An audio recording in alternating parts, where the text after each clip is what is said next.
Mama wa Simba najimwaga mwa.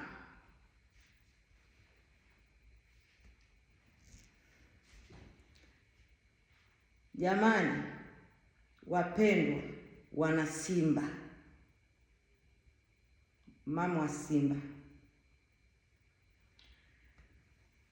jana kama kuna watu huwa wanapewa tuzo la wakataji tiketi bora, nadhani mimi ningekuwa wa kwanza kupewa hiyo tuzo. Mheshimiwa wetu wa jana, na sio jana, nadhani siku zote, alipomaliza kutangaza viingilio, labda niwaambie mheshimiwa nani, Mheshimiwa Ahmed Ally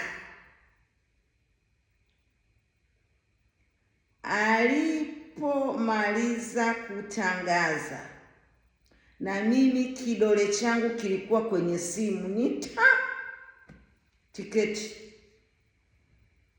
Sasa mimi nawauliza watoto wangu, yaani ila tu ndo limenileta mama, kama mimi nimekata tiketi, mama mtu mzima mwenye mkongojo wake, fimbo yake, nyie mpo wapi? Mimi nimeshangaa kuona mpaka sasa tiketi zipo. Sikutegemea. Kwanza nilitamani kwamba sisi kwanza tungefichiwa, tukata sisi kwanza, alafu wale wengine masazo ndo wakaja kukata, lakini mpaka sasa tiketi bado zipo. Kama amjui, katika siku zote mechi ya muhimu ni kesho. Yaani mechi ya muhimu ni kesho. Tuitakiwa tuujaze uwanja. Tuujaze uwanja ndi wana Simba. Yaani wakigeuka hivi wanatuangalia wana Simba. Wachezaji wakiengeka wanatuangalia tuko uwanjani. Wakigeuka huku, yani wakati wananyumbulika, na sisi wanageuka wanatuona. Na tunashangilia.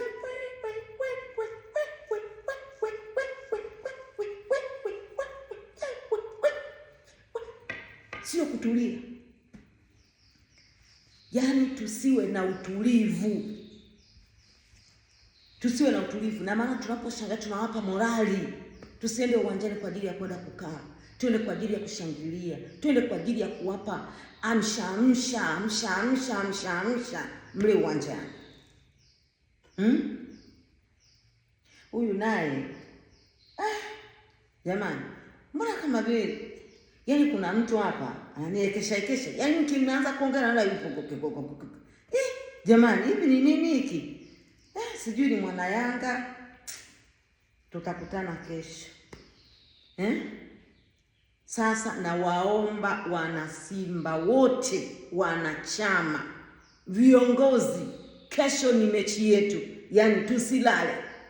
Yaani ni wakati sasa wa usiku huu wote, mchana huu wote, usiku wote, kesho mwenye lake lolote lile, yaani jamani atamke neno, mwenye lake, mwenye chochote. Jamani, kila mtu aongee, kila mtu afanye anavyojua. Mama wa Simba, mama yenu, ndio nimewapa hayo yaliyopo moyoni mwangu.